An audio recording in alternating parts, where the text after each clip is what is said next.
The wrong family. Ma'am, I don't have a daughter. The call ended. Clara sat frozen on the bathroom floor, gripping her phone so tightly her hand hurt while steam still drifted through the room. On the other side of the door, a woman she had never seen before was making dinner and calling her name like she had done it her entire life. And somehow, even the dog recognized her. 30 minutes earlier, Clara had simply gone into the bathroom to take a shower. Nothing felt unusual. The television was still on in the apartment living room. Too loud. Laugh tracks filling the silence of the house. Her mother was on the phone. Again. Clara could only hear fragments. Work problems, unpaid bills, complaints about being tired. She never asked how Clara was doing. Never knocked on her bedroom door. Sometimes days passed with nothing exchanged except, "Good morning," and "There's food in the fridge." Her father was worse. He wasn't dead, wasn't missing, just absent. He sent empty messages every few weeks. "We should meet sometime. Sorry, work's been crazy." How are things? Like Clara was someone distant, like she was optional. Most days, she stayed locked in her room, sleeping, scrolling endlessly through her phone without notifications. No close friends, no invitations, no one who truly noticed when she disappeared. Her bedroom was the only place where she seemed to exist. After her shower, Clara wiped steam from the mirror with her hand. Tired eyes. Messy hair. The same hollow expression she had worn for months. She turned off the bathroom light, opened the door, and the hallway wasn't hers anymore.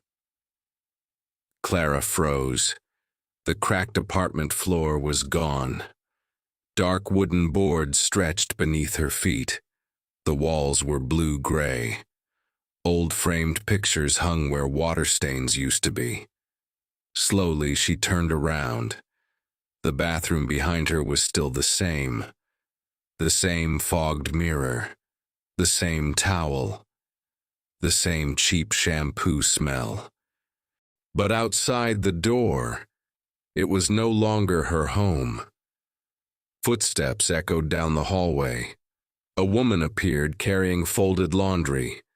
She smiled immediately when she saw Clara. "Your father finished dinner." Clara felt her stomach drop. The woman frowned slightly. "Clara," silence. "Honey, who are you?" The smile slowly disappeared. The man arrived a few moments later. Then a younger girl came running downstairs. All of them acted the same way, confused by Clara's behavior, not by her presence. As if she had always belonged in that house. And maybe she had, because there were photographs, hundreds of them. Clara at the beach as a child, Clara blowing out birthday candles, Clara in Halloween costumes, Clara asleep on the couch between the man and woman. Years of impossible memories. "This doesn't make sense," she whispered. The younger girl looked genuinely frightened. "You're scaring me."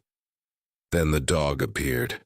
An old golden retriever slowly walked into the room and immediately went to Clara.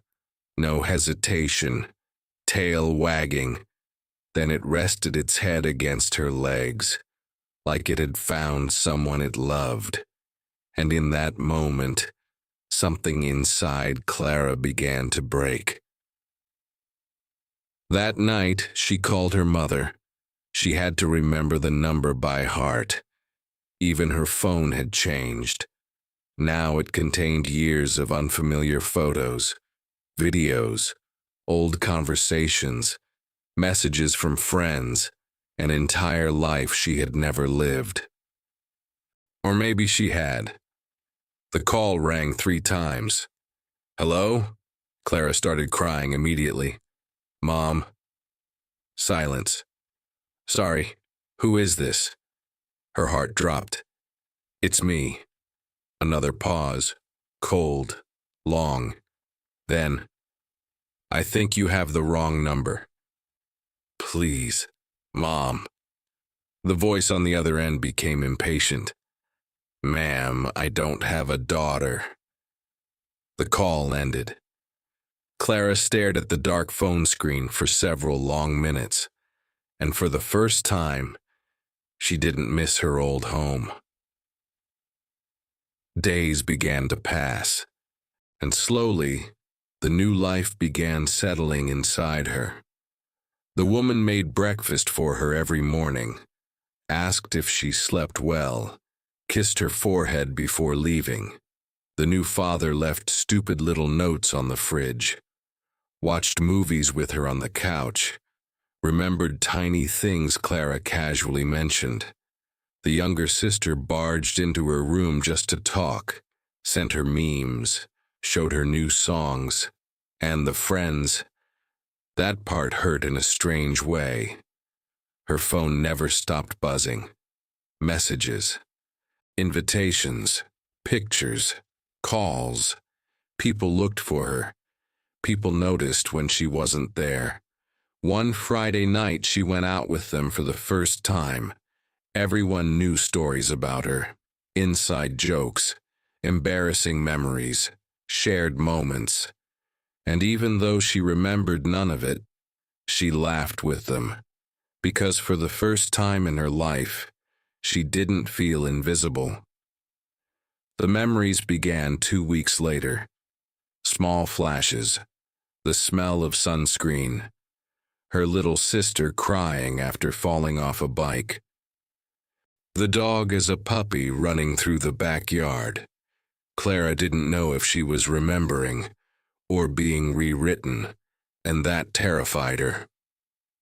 Then one night, it happened again.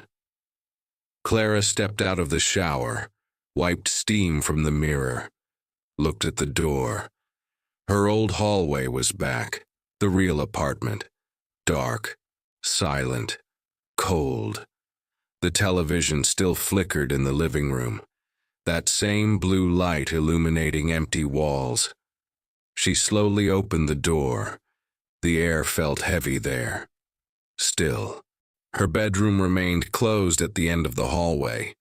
No one called her name. No messages appeared on her phone. No laughter. Then, behind her, Clara, dinner's ready. The soft voice of her new mother. Then her sister laughing. The dog running through the hallway. Life. Clara looked one last time at the old apartment, tried to imagine going back. Entire days locked in her room. Silence. Her distant mother walking past her door without entering. A father who never came. She tried to imagine returning to a place where her absence had never truly been noticed. Then she looked behind her. Warm light, the smell of food, people waiting for her, a family, maybe fake, maybe not. Clara held the doorknob for a few seconds. Then she closed the door. She waited, breathing slowly, then opened it again.